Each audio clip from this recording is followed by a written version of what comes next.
Okay, bienvenue. Welcome to today's conference.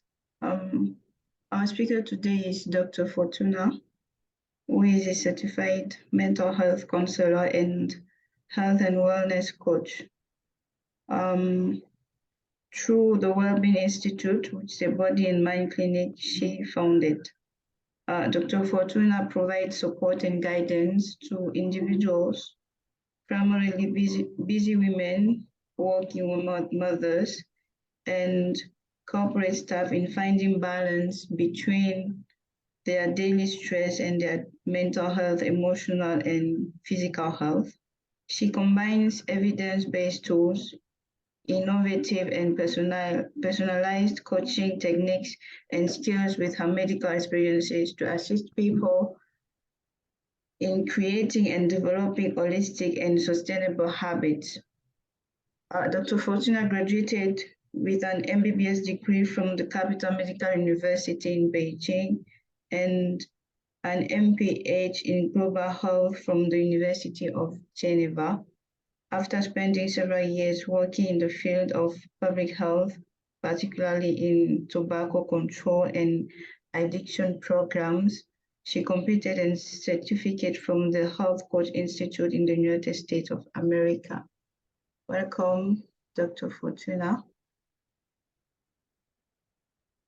Well, thank you. I'm looking for my camera.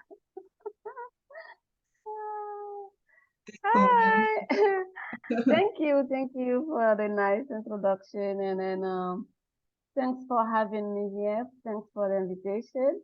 And then I hope we will not be only two persons. I hope people will join. Are you live on Facebook or Instagram or something? No, I'm not live on Facebook. I don't have an account on Facebook. Okay. Are you live on Instagram or it's just on Zoom? It's just on Zoom. Okay. For now, yes. Okay. All right. So let's go. Today I'm just going to talk about looking after our mental health from childhood because Dr. Sarah is a pediatrician and focus on neonates and children well-being. So she asked me to talk about something related to the childhood mental health and what we do as a well-being coach. So like Dr. Sarah said, I'm very passionate about prevention medicine, and after graduating from my MBBS, I continue with my NPH and later took some training in integrative medicine from US. And I discovered the importance of mental health to reach your optimum health. And I took my positive psychology training in the University of Sydney to become a mental health counselor. Since then, I continue to build my skills to become an expert in mental health. Yeah. So, what is WELLBEING-POOL? So, WELLBEING-POOL is a worldwide institute. It's an online platform which intervenes worldwide. We are based in Senegal now, but this is an online platform. We intervene worldwide. We are committed to improving people's, particularly women well-being and productivity through lifestyle and behavioral change to achieve this wellness goal. Yeah, at the beginning we started with women, but now we diversify to men and children because we got some demand from there. So for us, the next generation is the most important. So that's why now we are not only focused on women, but also everybody that need our help. So I'm the founder of WELLBEING-POOL Institute.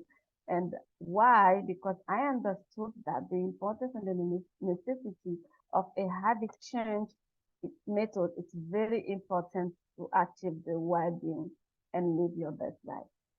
Yeah, because for me, prevention is better than cure. So you can only prevent if you adopt a healthy lifestyle. A healthy lifestyle can be built only through a habit change. We grow up with some habit that is not healthy, and that can cause problems to our health and our life. So It's very important to stick those habits or healthy habits if you want to live a healthy lifestyle.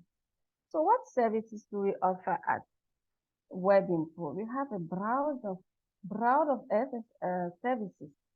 The most are weight management, stress management, emotional and mental health management, and energy boost. We also accompany women to take advantage of the feminine power and embrace their own identity. And we use CBT, cognitive behavioral therapy, to help with trauma. And we sensibilize, guide, and support to adopt a healthy lifestyle. We also do a little bit in a relationship and career coaching. And we also have some prevent and manage lifestyle disease like diabetes, hypertension, and heart disease. And we currently we are even in our detox and cleanse program, spring court, and we also offer awareness campaign and we provide nutrition education. So today we will discuss a common mental health problem among children and what is mental programming and where people contribution, and the last part will probably be question and answer. So here are some common mental health problems among children. Most of the time people only know the autism spectrum disorder. Yeah, but we have much more than that.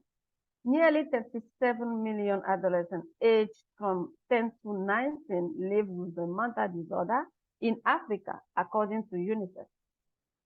And according to WHO, in sub-Saharan Africa, at least 1 in 7 children experience significant psychological hardship between the age of 9 and 17. So the data are alarming. We have to do something about it. I know people will probably say, yeah, we are not doing anything about the elders. Why do we care about children? But the children is our next generation.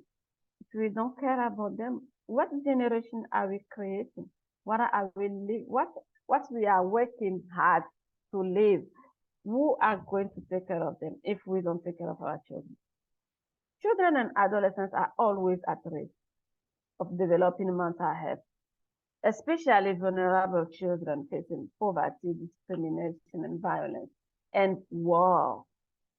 So the lack of access of the basic social health and education services, it's normal social life, structural inequalities are all not to be aggravating our children mental ill health.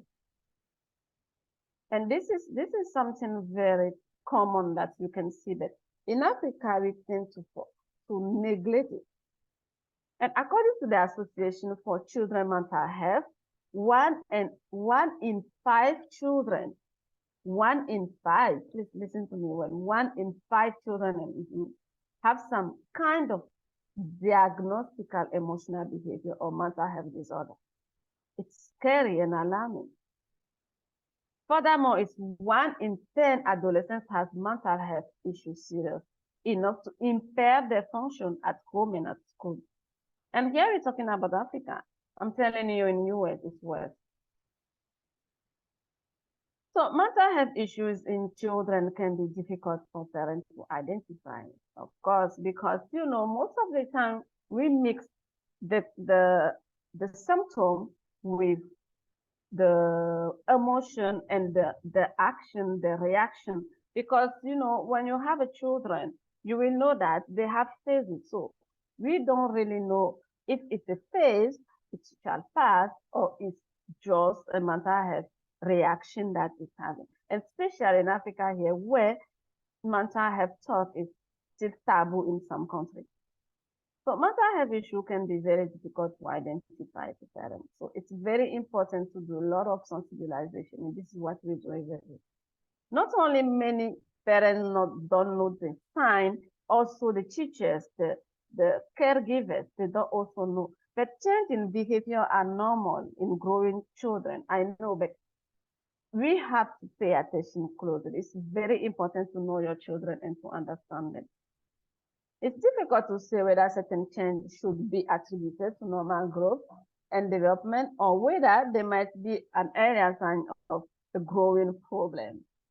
And what's more, with the stigma against the mental health, it leads many parents to ignore the early sign of mental illness and in fact just say like, no, my children is just having a phase. But isn't it better to just face the truth and bring the appropriate care to your children? I think it's a question that we have to think about. In many cases, when a child struggles at school, mental health is not the first potential cause to be investigated. It's easier to blame the child's home, the life, the socio-economic status, or even the child's ability to learn from academic issues, rather than recognize that sometimes it's deeper than that. So sometimes it's not all related to that. Maybe sometimes it's having some psychological problem. Anxiety disorder takes many forms in children. Most of kind of are obsessive compulsive disorder, post-traumatic stress disorder, social phobia, and generalized anxiety disorder, and depression also, deep sadness. Most of the children that have some psychological defects, they represent most of this disorder, but we tend to mix it. So here again, most of the time we focus on autism spectrum disorder, eating disorder. Even eating disorder is neglected because, especially in Africa, for example, when the child is eating, this is where it's good, but how is he eating? So here are some warning signs. No energy, pulling away from usual activity, eating or sleeping too much, experiencing severe mood swings, feeling hopeless or helpless, having an spleen ache, thinking or harming yourself or others, and feeling numb. Continuous sadness. So here is a quote that I love about Charles Hermes. You will become what you think about most. Your success or failure is anything, large or small, will depend on your programming.